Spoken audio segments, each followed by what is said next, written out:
previous proposal suggested moving the 815th and the 345th Associate Unit first to Dobbins Reserve Base in Georgia and then Pope Army Airfield in North Carolina. First, we explained that Dobbins didn't have the infrastructure for the units, and the Air Force agreed with us. Then on to Pope, which is now being abandoned as well in favor of closing their units. Now Keesler Air Force Base is being told that the C-130's are going to be sent to Little Rock. That makes 3 different bases for these airmen in 3 years. It seems like the Air Force is hell-bent on moving these aircraft out of South Mississippi. General Selva claimed just the other day that he could save 600 billets and $100 million over the FIDEP in reference to a question my colleague, Senator Wicker from Mississippi, about moving these planes, and claimed that the move itself was budget neutral. Now, can you tell me who is responsible for those dollar amounts? Is that an Air Force reserve number, or is that an active Air Force number? The people are Air Force Reserve savings, a little bit of the active Air Mobility Operations Group at Pope. But the plan was put together by General Selva as our Mobility Air Force's lead, and Lieutenant General Jackson, the Air Force Reserve. All right. And I'm going to ask for all that in written cost justification as well.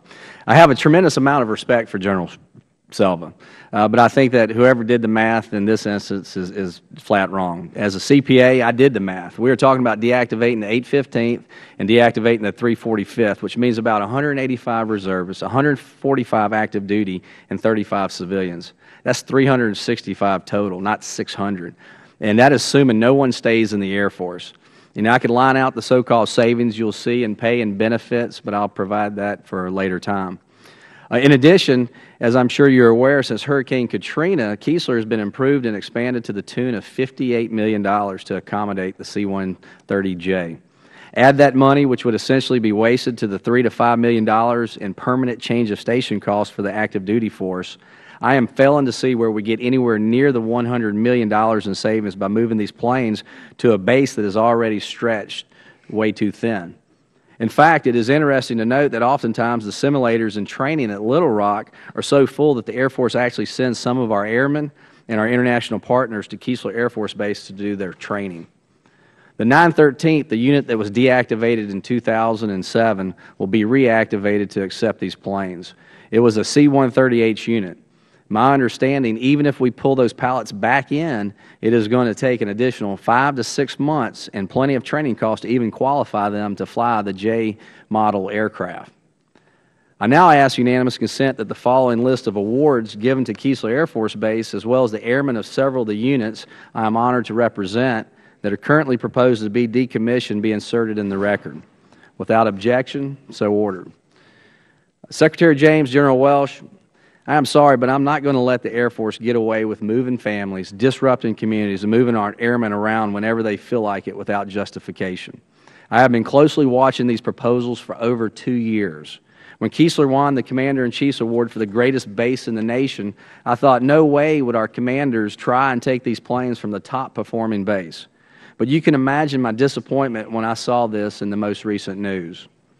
So General Welsh and Secretary James, General Selva said this move would be cost neutral and said he would check into, quote, the specifics of what might be required at Little Rock that wouldn't be required at Pope or any other location where we would base that unit, end quote. Now, I'm going to be a little more specific. I don't care about how much it would have cost to move the planes to Pope. I don't care how much it was going to cost to move them to Dobbins.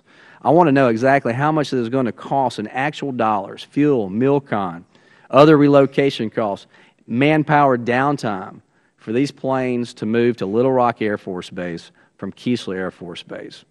I've been asking for cost justifications for these movements for over 2 years now, and I'm yet to see an answer that shows me any cost savings. We're obviously running short on time, so I request that you provide the full cost justification to my office in writing as soon as possible. I'll be anxiously awaiting it. And can I get your commitment that you will provide that information to me? Oh, you some answer, sir. Well, thank you. Madam Secretary and General Welsh, thank you for being here to answer my question, and I look forward to hearing from you. I'd like to personally extend an invitation to you both to come to Keesler to see these units firsthand the community that loves them very much and the great work that they are doing. Do you, by any chance, know when you may have an opportunity to do that? I do not have a date, but I promise I'm coming. I very much want to make a visit. Well, thank you very much. My time has expired, and at this time, I recognize Mr. Gallego for 5 minutes.